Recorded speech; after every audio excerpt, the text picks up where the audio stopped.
इस फिल्म की शुरुआत होती है यूनिवर्सिटी के एक प्रोफेसर जॉन ओल्डमैन से, जो शहर छोड़कर जाने के लिए अपना सामान पिकअप ट्रक में रख रहा था। तभी उसके कुछ सहकर्मी दोस्त उसे एक सरप्राइज फेयरवेल पार्टी देने के लिए अचानक वहां पहुंच जाते हैं। वे लोग पार्टी के लिए लगने वाला सारा सामान अपने साथ ही लेकर आए थे ताकि जॉन के साथ वो आखिरी लम्हा यादगार बना पाएं। पर ना जाने क्यों जॉन उन्हें देखकर इतना खुश नहीं लग रहा था। तभी उनमें से एक महिला प्रोफेसर एडिथ जॉन से पूछती है कि आखिर वो किसी को बताए बिना इतनी जल्दी क्यों जा रहा है, जबकि उसने 2 दिन पहले ही यूनिवर्सिटी से रिजाइन किया था। पर जॉन इसे इसका कारण नहीं बताता और उसकी इस बात को मजाक में टाल देता है। लेकिन उसके सहकर्मी उसे कुछ देर रुककर फेयरवेल पार्टी करने के लिए मना लेते हैं। इसी बीच एडिथ का ध्यान गाड़ी के पास रखी एक पेंटिंग की तरफ जाता है, जिसे देखकर वो हैरान हो जाती है क्योंकि वो पेंटिंग 19वीं सदी के मशहूर आर्टिस्ट वैन गॉग की थी। एडिथ जॉन से पूछती है कि क्या ये पेंटिंग असली है। जॉन कहता है कि ये पेंटिंग उसे एक तोहफे में मिली थी, इसलिए उसके मुताबिक तो ये पेंटिंग नकली ही होगी। पर प्रोफेसर को यकीन नहीं होता कि वो पेंटिंग नकली हो सकती है, क्योंकि उसकी बनावट बिल्कुल असली लग रही थी। प्रोफेसर जब उस पेंटिंग को पीछे पलटकर देखती है तो उसके पीछे फ्रेंच भाषा में एक मैसेज लिखा हुआ था, जिसका मतलब था मेरे दोस्त जेक बॉर्न के लिए। एडिथ जब जॉन से जेक बॉर्न के बारे में पूछती है तो जॉन फिर से मजाक में उसकी बात को टाल देता है। इसके बाद कुछ इधर उधर की बातें करते हुए वो सभी जॉन के घर के अंदर आ जाते हैं। अंदर आकर उन सभी प्रोफेसर्स की जुबान पर सिर्फ एक ही सवाल होता है कि आखिर जॉन ये शहर और अपनी अच्छी खासी नौकरी छोड़कर क्यों जाना चाहता है। इसकी पहल प्रोफेसर डैन से होती है, जो एक एंथ्रोपोलॉजिस्ट है। डैन जॉन से पूछता है कि तुम्हें आखिर ऐसी क्या परेशानी है जिसकी वजह से तुम्हें ये शहर छोड़कर जाना पड़ रहा है। अगर तुम हमें बताओगे तो शायद हम तुम्हारी मदद कर सकते हैं। इस पर जॉन कहता है कि उसे शहर से कोई दिक्कत नहीं है, लेकिन उसे एक ही शहर में रहना पसंद नहीं है, इसलिए वो हर 10 साल बाद शहर बदलता रहता है। डैन जॉन की बातों से हैरान होते हुए कहता है कि अगर ये फैसला तुमने 10 साल पहले लिया होता तो ये सही भी था, पर अब जब तुम बूढ़े होने के कगार पर हो तो इतनी अच्छी नौकरी को छोड़कर जाना कोई समझदारी का काम बिल्कुल नहीं है। इसे सुनकर एडिथ कहती है कि जॉन पिछले 10 सालों से बिल्कुल ऐसा ही है। ऐसा लगता है कि मानो पिछले 10 सालों में उसकी उम्र एक दिन भी ना बढ़ी हो। इसी बीच उनमें से एक महिला प्रोफेसर सैंडी को जॉन के घर पर एक पाषाण युग का धनुष मिलता है। उसे देखकर सभी लोग अचंभित हो जाते हैं। डैन बड़ी हैरानी से जॉन से पूछता है कि तुम इस धनुष से किस जानवर का शिकार करते हो। जवाब में जॉन कहता है कि वो इस धनुष से ज्यादातर हिरन का शिकार करता है। ये सुनकर हैरान हो चुका डैन कहता है कि आजकल के जमाने में जहाँ लोग राइफल में टेलीस्कोप साइट लगाकर भी शिकार नहीं कर पाते, वहाँ इस धनुष बाण से शिकार कर पाना तो दूर की बात है। इस पर जॉन कहता है कि उसे तीर कमान से शिकार करना काफी पसंद है। उसे प्राकृतिक तरीके से रहना और खाना अच्छा लगता है। इन्हीं बातों के बीच जॉन का एक और सहकर्मी दोस्त आर्ट जेनकिंसन, जो पुरातत्व विज्ञान का प्रोफेसर है, अपनी एक स्टूडेंट लिंडा के साथ वहाँ पहुँचता है। आर्ट जॉन को गुड बाय गिफ्ट के तौर पर खुद की लिखी हुई एक किताब देता है। वो किताब एक गुफा मानव के बारे में थी। जॉन को वो गिफ्ट काफी पसंद आती है। आर्ट भी जॉन से वही सवाल पूछता है कि जॉन आखिर यहाँ से क्यों जाना चाहता है। हालांकि इस बार जॉन थोड़ा चिढ़कर कहता है कि ये मेरा व्यक्तिगत मामला है, मुझे इसी तरह आगे बढ़ते रहना पसंद है। ये सुनकर सभी लोग उसे अजीब नजरों से देखने लगते हैं। तब जॉन उनका मूड ठीक करने के लिए एक पुरानी और महंगी ड्रिंक की बोतल निकालता है, जिसे देखकर सभी लोग खुश हो जाते हैं और बाकी सारी बातें भूलकर ड्रिंक का मजा लेते हुए फेयरवेल पार्टी कंटिन्यू करते हैं। इसके बाद डैन को जॉन के घर पर पाषाण काल का पत्थर से बना एक औजार मिलता है, जिसे बरिन कहा जाता था। इस औजार का उपयोग पाषाण काल में भाले या तीर के सिरे पर लगाकर शिकार करने के लिए किया जाता था। पुरातत्व विज्ञान का प्रोफेसर आर्ट बताता है कि ये औजार बिल्कुल असली है और आदि मानव के जमाने का है। डैन जॉन से पूछता है कि उसे ये नायाब चीज कहाँ से मिली, तो जॉन कहता है कि उसने इसे एक दुकान से काफी सस्ते में खरीद लिया था। इसके बाद वो लोग जॉन से कोई सवाल नहीं करते और बड़े ही प्यार और सम्मान के साथ वो आखिरी पल एंजॉय करने लगते हैं। पर अब जॉन अपने दोस्तों का प्यार देखकर भावुक हो गया था, इसलिए वो उन्हें अपना एक राज बताने वाला था जो उसने आज तक दुनिया से छुपा कर रखा था। वो सभी प्रोफेसर्स जॉन के उस राज को सुनने के लिए बेताब हो रहे थे। वो राज बताने से पहले जॉन उनसे पूछता है कि अगर आपको पता चले कि पाषाण काल का एक गुफा मानव अभी तक जीवित है तो आपको कैसा लगेगा। जॉन का ये अजीब सा सवाल सभी प्रोफेसर्स को सोच में डाल देता है। इस सवाल पर सभी एक के बाद एक अपनी राय देने लगते हैं। डैन जॉन से कहता है कि अगर तुम कोई साइंस फिक्शन की बुक के लिए आइडिया ढूंढ रहे हो तो ये एक अच्छा प्लॉट हो सकता है। डैन आगे कहता है कि एक क्रो-मैग्नन मतलब कि गुफा में रहने वाला आदि मानव और आज के इंसानों में ज्यादा फर्क नहीं है। आदि मानव हमसे थोड़े पतले और लंबे जरूर थे, पर वो हमसे ज्यादा अलग नहीं थे। एडिथ पूछती है कि अगर कोई आदि मानव जिंदा बचा होगा तो क्या वो आज भी गुफाओं में ही रहता होगा। यहाँ पर सारे प्रोफेसर्स जॉन के सवाल पर साइंटिफिक एक्सप्लेनेशन ढूंढने लगते हैं। एंथ्रोपोलॉजी यानी मानव विज्ञान का प्रोफेसर डैन कहता है कि देखा जाए तो ऐसा कोई क्रो-मैग्नन इंसान अगर 14,000 सालों से इस धरती पर जीवित है तो वो आम इंसानों से बहुत ज्यादा समझदार और बुद्धिमान होगा, लेकिन उसके तौर तरीके, उसकी दिनचर्या बिल्कुल साधारण मनुष्यों जैसी होगी। वो भी हम जैसे ही कपड़े पहनता होगा, उसका भी कोई परिवार होगा, और अगर उसका दिमाग जिज्ञासु है तो उसे इतिहास के साथ साथ बहुत सारी चीजों का ज्ञान भी होगा। इसके बाद उन सब के मन में ये सवाल आता है कि क्या कोई इंसान बायोलॉजिकली इतने साल तक जीवित रह सकता है। वो सब बायोलॉजी के प्रोफेसर हैरी से इसका जवाब मांगते हैं। हैरी कहता है कि जैसे हमारी बॉडी सेल्स की बनावट है उसके हिसाब से कोई भी इंसान 190 सालों तक जीवित रह सकता है, लेकिन जिस तरह से हम शराब पीते हैं, कोल्ड ड्रिंक्स पीते हैं और जंक फूड्स खाते हैं, ये एक स्लो पॉइजन की तरह काम करता है जो धीरे धीरे हमारे शरीर को खत्म करते जाता है। लेकिन ये बात भी सच है कि अगर किसी इंसान की बॉडी परफेक्टली फंक्शन करे और प्रॉपर सेल्स रीजनरेट करते रहे तो वो इंसान हजारों साल तक जिंदा रह सकता है, क्योंकि हमारे शरीर की पैनक्रियाज यानी कि अग्नाशय हर 24 घंटे में अपने सेल्स बदल कर नए सेल्स बनाती है और स्टमक लाइनिंग भी हर 3 दिन में बदल जाती है, और हर 7 सालों में हमारी बॉडी के सारे सेल्स बदलकर एक नया शरीर बना लेते हैं। लेकिन आज के युग में ऐसा इसीलिए नहीं हो पाता क्योंकि हमारे खराब खान पान इनमें रुकावटें पैदा कर देती है। हैरी ये भी बताता है कि अगर इंसान का खान पान अच्छा हो, उसकी बॉडी परफेक्टली डिटॉक्स करे और ठीक तरीके से सेल्स को दोबारा बनाती रहे तो वो इंसान हजारों सालों तक जिंदा रह सकता है। हैरी की ये बात वहाँ बैठे सभी लोगों को चौंका देती है। प्रोफेसर कहते हैं कि इस दुनिया में कुछ भी नामुमकिन नहीं है, बस हमें उन असाधारण चीजों को देखने के लिए एक अलग नजरिया चाहिए।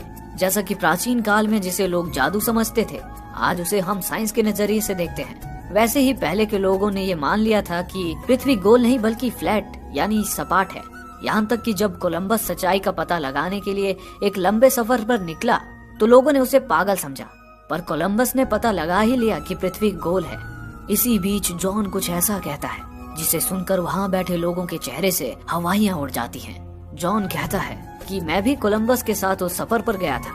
मुझे यकीन था कि पृथ्वी गोल है, लेकिन कहीं न कहीं मुझे ये भी लगता था कि एक न एक दिन हम पृथ्वी के किसी छोर पर पहुंचकर वहाँ से नीचे गिर जाएंगे। ये कहकर जॉन खुद को ही अपनी कहानी का 14,000 साल पुराना गुफा मानव साबित करने की कोशिश कर रहा था। ये सुनकर सब एक पल के लिए शांत हो जाते हैं। डैन जॉन से पूछता है, क्या तुम हमारे यहाँ आने से पहले ही शराब पीकर बैठे थे जो नशे में ऐसी बहकी बहकी बातें कर रहे हो? तो जॉन कहता है कि यहाँ पर हर फील्ड के प्रोफेसर्स बैठे हैं, तो ये एक नई चीज सीखने का अच्छा मौका है। मान लो कि मैं ही वो क्रो-मैग्नन यानी गुफा मानव हूँ। अब बताओ तुम लोगों की इस पर क्या राय है? तभी जॉन एक गुफा मानव की आवाज निकालकर सबको डरा देता है। सभी लोग हंसने लगते हैं। इसी दौरान इतिहास की प्रोफेसर सैंडी भी वहाँ आ जाती है। सैंडी दिल ही दिल में जॉन से प्यार करती थी। वो पूछती है कि यहाँ क्या चल रहा है। इस पर बाकी सब कहते हैं। जॉन कह रहा है कि उसकी उम्र 14,000 साल है। क्या तुम्हें भी जॉन एक गुफा मानव लगता है? इस बात पर हंसती हुई सैंडी कहती है कि जॉन तो उसे 900 दिन से एक भी दिन ज्यादा का नहीं लगता। अब सभी को जॉन की ये कहानी इंटरेस्टिंग लगने लगी है। वो जॉन की थ्योरी को आगे सुनाने के लिए उसे प्रोत्साहित करते हैं। तभी जॉन सबसे कहता है कि हर 10 साल बाद जब लोग नोटिस करने लगते हैं कि मेरी उम्र नहीं बढ़ रही है तो मैं वहाँ से कहीं दूर चला जाता हूँ ताकि कोई मेरी सच्चाई न जान जाए। यहाँ पर प्रोफेसर्स फिर कंफ्यूज हो जाते हैं और पूछते हैं, क्या तुम्हें सचमुच लगता है कि तुम एक क्रो-मैग्नन हो? तो जॉन कहता है कि मैंने आर्कियोलॉजिकल डेटा, मैप्स और एंथ्रोपोलॉजिकल रिसर्च से अपनी उम्र का अनुमान लगाया है। जब हजारों साल पहले मैं पैदा हुआ था तब 34 साल की उम्र तक मेरे शरीर में आम लोगों की तरह ही बदलाव होते रहे, लेकिन 35 साल बाद मेरी उम्र बढ़नी बंद हो गई। गुफा में रहने वाले मेरे साथी बूढ़े होते चले गए, लेकिन मैं 35 साल का ही रहा। ये देखकर मेरे साथियों को लगता था कि मैं कोई जादू टोना करके उनकी उम्र चुरा रहा हूँ, इसीलिए उन्होंने मुझे अपने दल से भगा दिया। हालांकि इसके बाद भी वे लोग मेरा पीछा करते रहे ताकि मुझे मार सके। इस पर प्रोफेसर्स कहते हैं कि अगर ये सच है तो तुम अपने बचपन की कुछ यादें बताओ। तो जॉन कहता है कि मुझे सारी बातें याद नहीं रहती क्योंकि मेरी मेमोरी भी आम इंसान जैसी ही है। मुझे बस कुछ बड़े और खास इवेंट्स ही याद रहते हैं। यहाँ पर जॉन उन्हें अपनी कुछ ऐसी खास यादें बताता है जिन्हें वो हजारों साल से आज तक भुला नहीं पाया। जॉन उन्हें आगे की कहानी सुनाते हुए कहता है कि अपने दल से निकाले जाने के बाद भी काफी दिनों तक मेरा पीछा किया गया, क्योंकि मेरी उम्र ही नहीं बढ़ रही थी।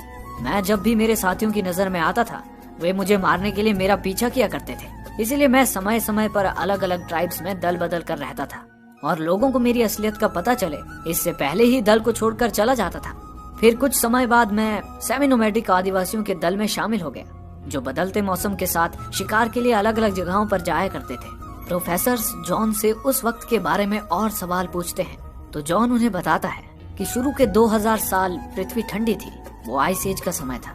चारों तरफ ऊंचे ऊंचे पहाड़ थे, हिम नदियां थी जिनके पीछे सूरज छिप जाता था, जिससे सूरज की रोशनी जमीन तक नहीं पहुंच पाती थी। लेकिन जब धीरे धीरे गर्मी बढ़ी और हिम नदियां पिघलने लगी तो पहाड़ अलग होते गए। इन्हीं से समुद्र बने और सारे महाद्वीप अलग हुए। जॉन की ये बातें सुनकर प्रोफेसर आर्ट उसे बीच में ही टोकते हुए कहता है कि तुम जो हमें बता रहे हो ये सारी बातें तो किताबों में भी लिखी हैं, तुमने अभी तक कोई नई चीज नहीं बताई है। इस पर जॉन कहता है, हाँ ये सारी बातें मैंने किताबों से ही पढ़ी है, जिसे पढ़कर मैं अपनी यादों को रिकॉल यानी ताज़ा कर पाया, वरना 14,000 साल पुरानी बातें याद रखना मेरे लिए नामुमकिन था।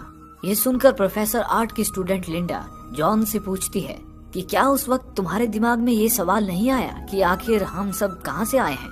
तो जॉन कहता है, उस युग में हम आसमान की तरफ देखकर हैरान होते थे। हम सोचते थे कि आसमान में बहुत बड़े बड़े लोग हैं जिन्होंने हमारी और इस धरती की रचना की है। शुरू में मुझे लगता था कि मेरे साथ कुछ गलत हो रहा है। मुझे लगता था कि मैं एक बुरा आदमी हूँ, मैं श्रापित हूँ, इसलिए मैं मरता नहीं हूँ। फिर मैं सोचने लगा कि ये मुझे मिला एक वरदान भी तो हो सकता है। शायद मुझे इस धरती पर किसी मकसद से भेजा गया है।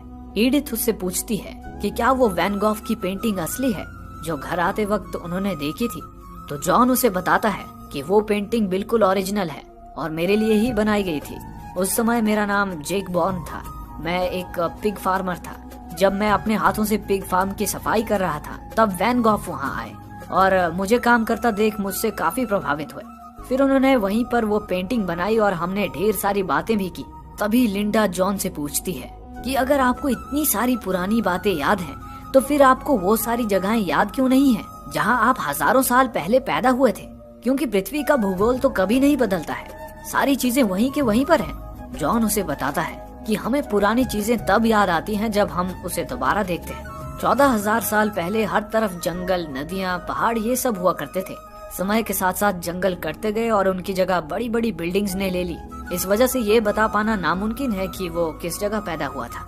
जॉन आगे बताता है कि इन 14,000 सालों में उसने कई बार शादियां की हैं। हालांकि वो ज्यादा समय तक अपनी पत्नियों के साथ नहीं रह पाया। उसकी बीवियों को उसकी असलियत का पता चले इससे पहले ही वो उन्हें छोड़ देता था।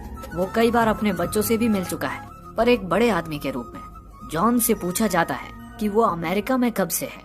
जॉन कहता है कि जैसे जैसे ये दुनिया एक दूसरे से जुड़ने लगी, सरकार ने लोगों के रिकॉर्ड्स रखने शुरू कर दिए थे। इस कारण 1862 में बेल्जियम में उसे नकली दस्तावेज रखने के जुर्म में 1 साल तक जेल में भी रहना पड़ा था। इसके बाद वो 1890 में फ्रेंच इमिग्रेशन के दौरान अमेरिका आ गया और तब से यहीं बस गया। प्रोफेसर देखते हैं कि जॉन के पास उनके हर सवालों का जवाब था।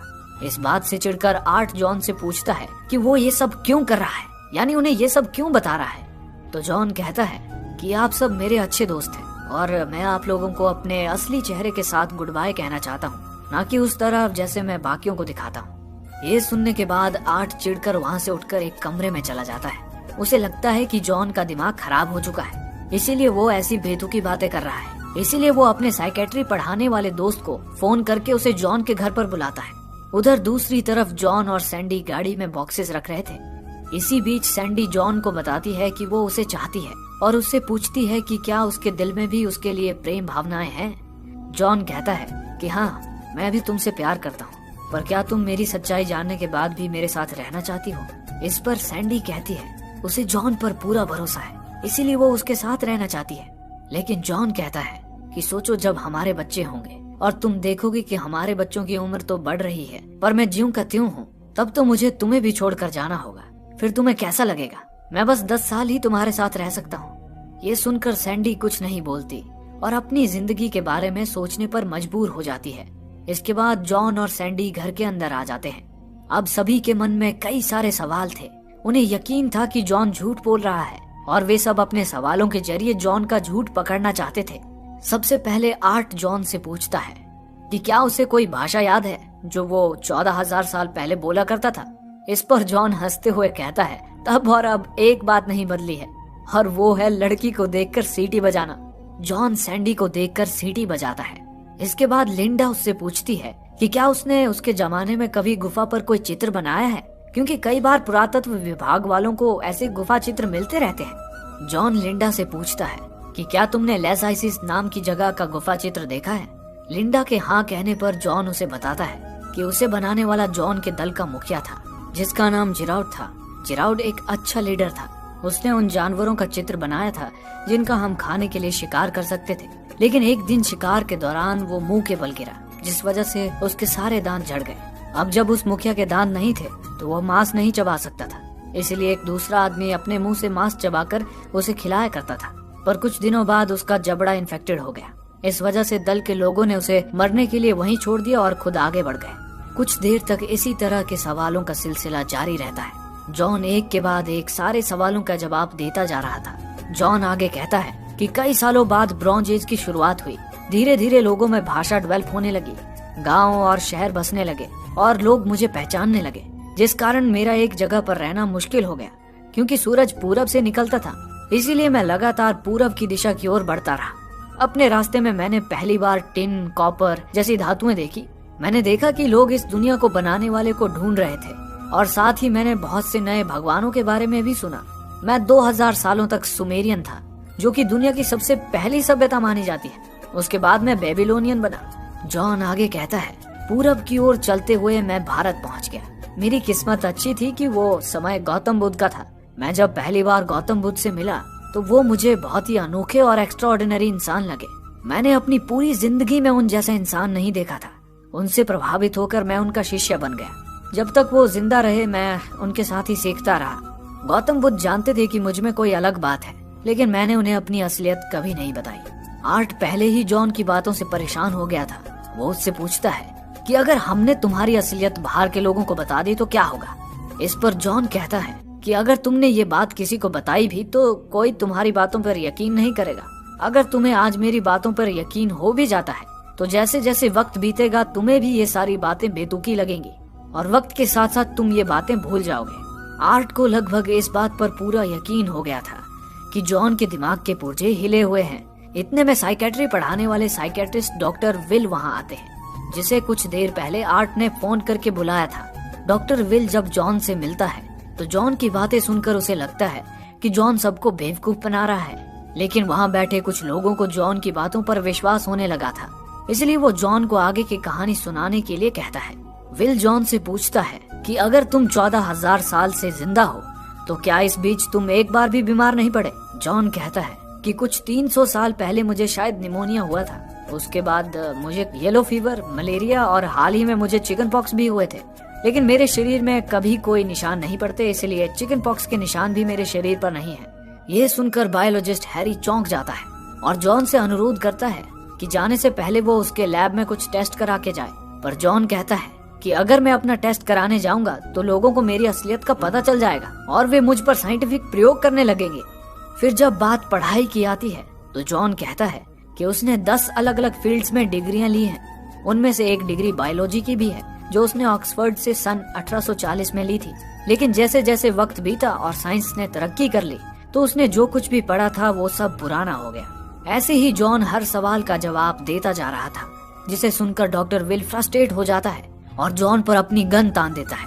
ये देखकर वहाँ बैठे सभी लोगों की धड़कनें एक पल के लिए रुक सी जाती हैं। डॉक्टर कहता है कि अगर जॉन 14,000 सालों से जिंदा है और उसने सभी बड़े रोग और महामारियों को झेला है तो इसका यही मतलब है कि वो अमर है। इसी बात को जांचने के लिए वो जॉन पर गोली चलाएगा। इस पर जॉन कहता है कि उसने कभी ये दावा नहीं किया कि वो अमर है, वो बस प्रकृति की बदौलत जिंदा है। तो डॉक्टर कहता है कि ठीक है, मैं सिर्फ तुम्हारे हाथ में गोली मारूंगा और देखूंगा कि तुम्हारे शरीर से चोट के निशान गायब होते हैं या नहीं। लेकिन सभी लोग डॉक्टर को ऐसा करने से रोकते हैं। डॉक्टर गुस्से में घर से बाहर निकल जाता है। तभी हैरी सबको बताता है कि कल ही विल की बीवी, जिसे वो बेहद चाहता था, उसकी कैंसर की वजह से मौत हो गई। शायद इसी वजह से विल पहले से परेशान था और परेशानी में ही उसने ये कदम उठाया है।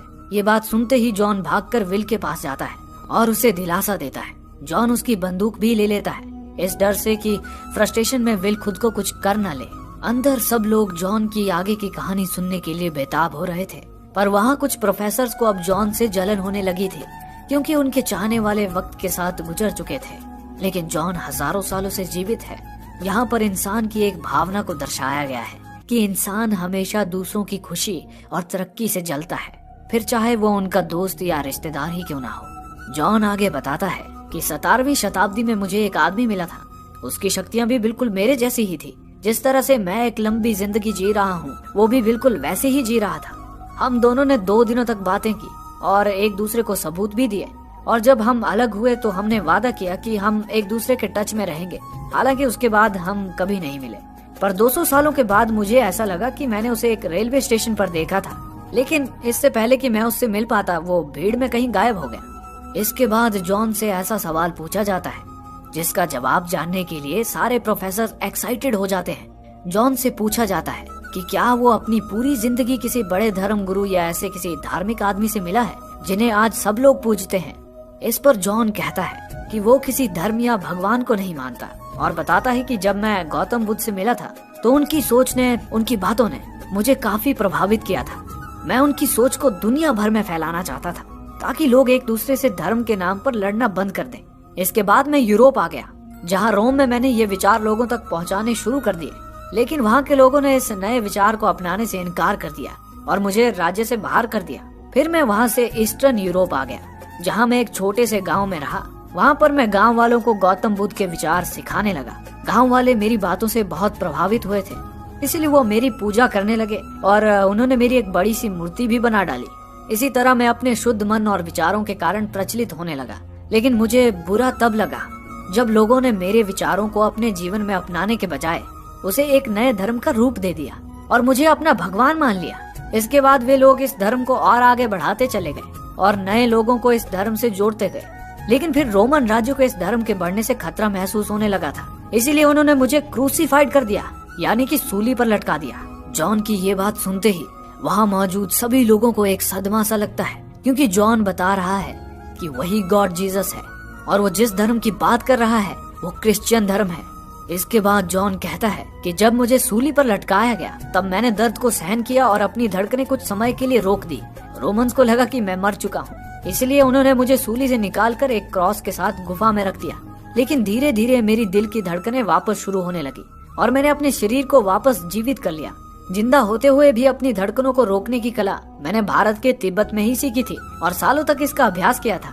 ठीक होने के बाद जब मैं सभी से छुपकर वहाँ से निकलने वाला था, तब मेरे कुछ भक्तों ने मुझे देख लिया और उन लोगों को लगा कि मेरा पुनर्जन्म हुआ है। लेकिन मुझे बस वहाँ से किसी तरह से बाहर निकलना था, इसलिए मैं वहाँ से चला गया। ये सुनकर प्रोफेसर कहते हैं कि अगर तुम्हें सूली से लटकाया गया था और हाथों में कीलें ठोकी गई थी तो तुम्हारे हाथ में अभी भी वो निशान होने चाहिए। इस पर जॉन कहता है उसके शरीर पर से निशान हमेशा मिट जाते हैं। जॉन ये भी कहता है कि उसे सिर्फ रस्सियों से बांधा गया था। हाथों पर कील ठोकने वाली बात आगे चलकर धर्म गुरुओं ने फैलाई थी ताकि सुनने में अच्छा लगे।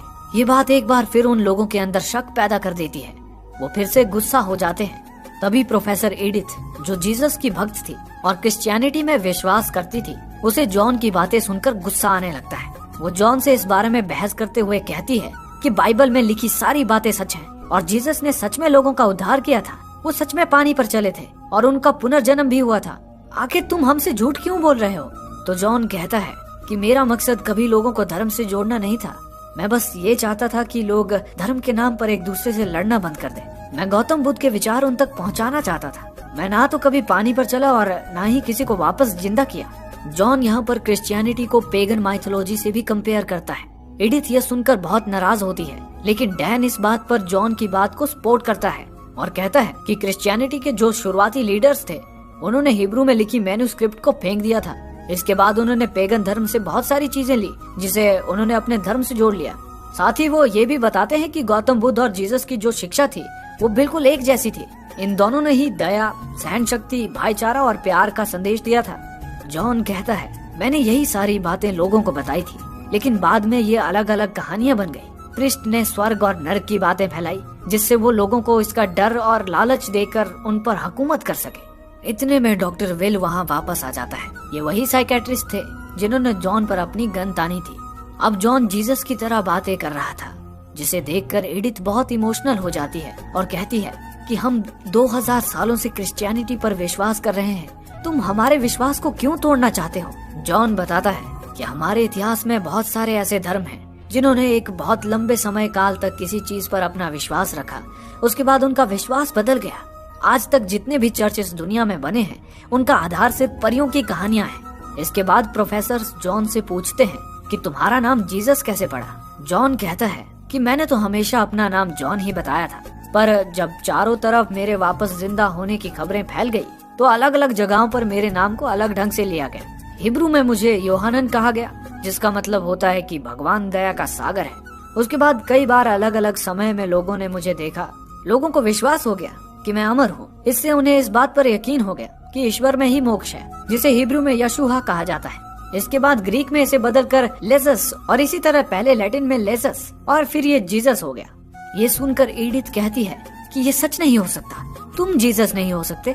तो जॉन बताता है कि एक दिन एक पहाड़ी पर मैंने गौतम बुद्ध से जो सीखा था वो मैं लोगों को समझाने की कोशिश कर रहा था। वहाँ पर बस कुछ ही लोग बैठे थे। तब मैंने उन्हें एक चॉइस दी थी कि तुम्हें क्या लगता है कि मैं कौन हूँ। वही चॉइस मैं आज आप लोगों को भी दे रहा हूँ। यहाँ पर जॉन के शब्दों में, उसकी आवाज में, उसके चेहरे पर वो गहराई होती है जिससे अब सबको विश्वास हो जाता है कि जॉन जो कुछ भी कह रहा है वो बिल्कुल सच है। और पिछले 2000 सालों से वो जिस धर्म की राह पर चल रहे थे, जिस बाइबल को फॉलो कर रहे थे, वो सिर्फ एक कहानी मात्र से ज्यादा और कुछ भी नहीं है। ये जानकर वहाँ बैठे सभी लोग बहुत इमोशनल हो जाते हैं, मानो जैसे भगवान के ऊपर से उनका विश्वास पूरी तरह से टूट गया हो। लेकिन डॉक्टर विल को अभी भी लग रहा था कि जॉन बस लोगों की अटेंशन पाने के लिए झूठ बोल रहा है। विल कहता है कि जॉन, तुम्हें ये सब खत्म करना होगा, तुम्हें सच्चाई बतानी ही होगी।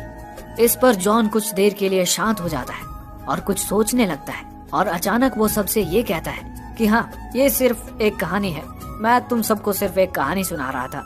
आज यहाँ पर अलग अलग फील्ड्स के प्रोफेसर जमा हुए थे। साथ ही जब आर्ट ने उसे गुफा मानव की किताब गिफ्ट के स्वरूप में दी थी, तब उसे इस कहानी का सुझाव आया। ये सुनकर सभी लोग बहुत निराश हो जाते हैं और जॉन को खरी खोटी सुनाते हुए एक एक करके उसके घर से चले जाते हैं। प्रोफेसर डैन, जिसने कई बार उसकी कही बातों का समर्थन किया था और जिसे लगभग ये यकीन हो गया था कि जॉन सच में एक दैवीय पुरुष है, वो तो गुस्से से पागल हो जाता है। डैन जॉन को खूब खरी खोटी सुनाकर वहाँ से चला जाता है। अब वहाँ सिर्फ जॉन और उसकी गर्लफ्रेंड सैंडी ही बचते हैं। बाकी लोग तो वहाँ से एक एक करके वापस जा रहे थे, पर सैंडी को पूरा यकीन था कि जॉन ने जो कुछ भी कहा था वो बिल्कुल सच है। सैंडी जॉन से पूछती है कि तुमने अपने नाम कितनी बार बदले? तो जॉन कहता है, मैंने कभी अपना नाम नहीं बदला, सिर्फ सरनेम बदले। जॉन एक एक करके अपने सरनेम बताता है। उसके बाद वो कहता है कि आज से 60 साल पहले मैं हार्वर्ड में पढ़ता था, तब मेरा नाम जॉन थॉमस पार्टी था। जॉन की ये बात पीछे से आता हुआ साइकियाट्रिस्ट डॉक्टर विल सुन लेता है, जिसे पहले जॉन की बातों पर जरा भी यकीन नहीं था। लेकिन जब जॉन के मुंह से वो ये नाम सुनता है तो उसे गहरा सदमा लगता है। वो कहता है कि ये नामुमकिन है, क्या तुम वहाँ पर केमिस्ट्री पढ़ाते थे? तो जॉन कहता है कि हाँ, मैं वही हूँ।